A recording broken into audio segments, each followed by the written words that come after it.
Yes, sir. Sorry if I missed this in the beginning, but what did you learn about writing bass lines? Okay, that's a good question. It depends on, of course, the style. And when you're playing more rock-based or heavy metal-based, you tend to play either unison with a guitar player. So, that's something you can work out, or you do something complementary. But not necessarily. On the stuff I've done where I've gotten to actually create my own bass lines for a recording, I tend to listen to it. I want to know where the changes are, so that I try to keep it as simple as possible up front. I want to lock in again. So you may have missed the part where I said the band revolves around the bass, not the drums.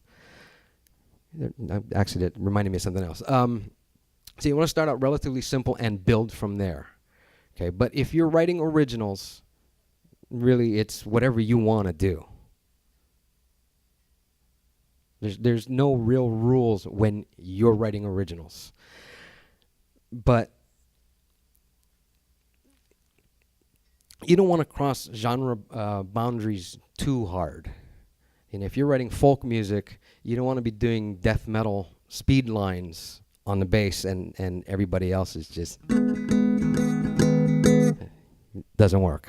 So, when it's originals, if you're rewriting, let's say you're going to redo a cover, my approach is kind of stay similar to what the original bass feel was, but make it your own.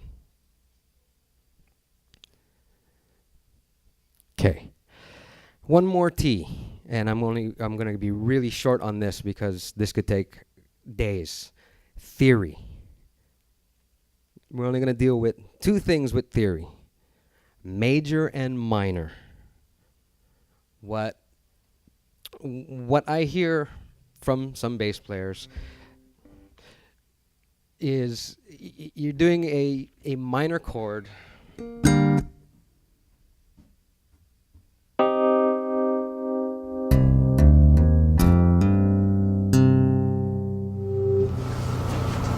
but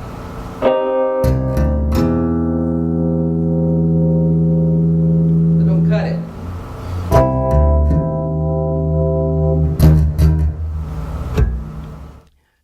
Know the difference between major and minor chords.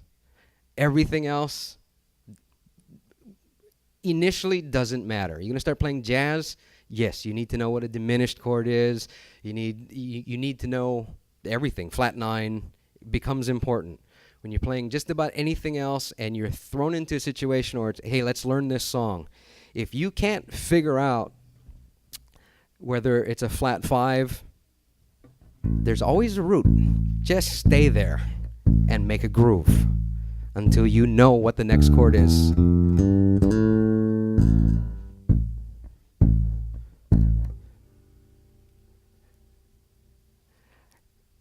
For anybody that's interested, actually, Easy Music Center has a bass teacher here. His name's Stephen Jones. He teaches not just, the basics of theory. He kind of teaches everything. He kind of goes over what I'm going over, and plus he gives you, the traditional lessons on hand techniques, learning your scales, all the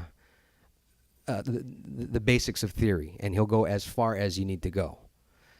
So it's not a bad idea, even if it's only for, a few lessons, just to try and learn something new, which takes me to the next part. I've been playing for, like I said, a while, and I'm always learning something, not necessarily from a bass player. Could be from a drummer, could be from a keyboard player. What they do could either make me think of something new, or I'm trying to figure out what it is they did so I can play that on this. I've been asked before, how do you practice? I'm going to irritate a lot of people. I don't practice. I don't practice at all. I learn things. Once I learn it, I'm done. Because when you practice, Typically, you practice the same thing. You go in.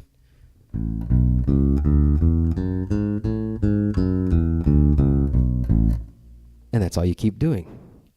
The only thing you can do with that is get faster. Big deal. Really. Don't practice just to the point of just because it's not fun, you don't learn anything. Okay? And even, keeping better time.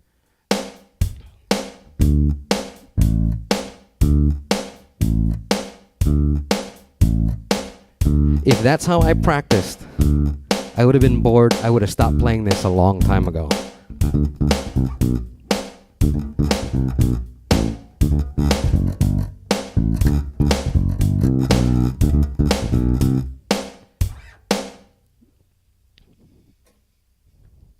Make sense? You go to any teacher, and they're going to tell you I'm silly. I would use the other word, but there's more. Now, for the fun part, I'm going to now do what always is the fun thing for a bass player. I'm going to irritate a drummer. So,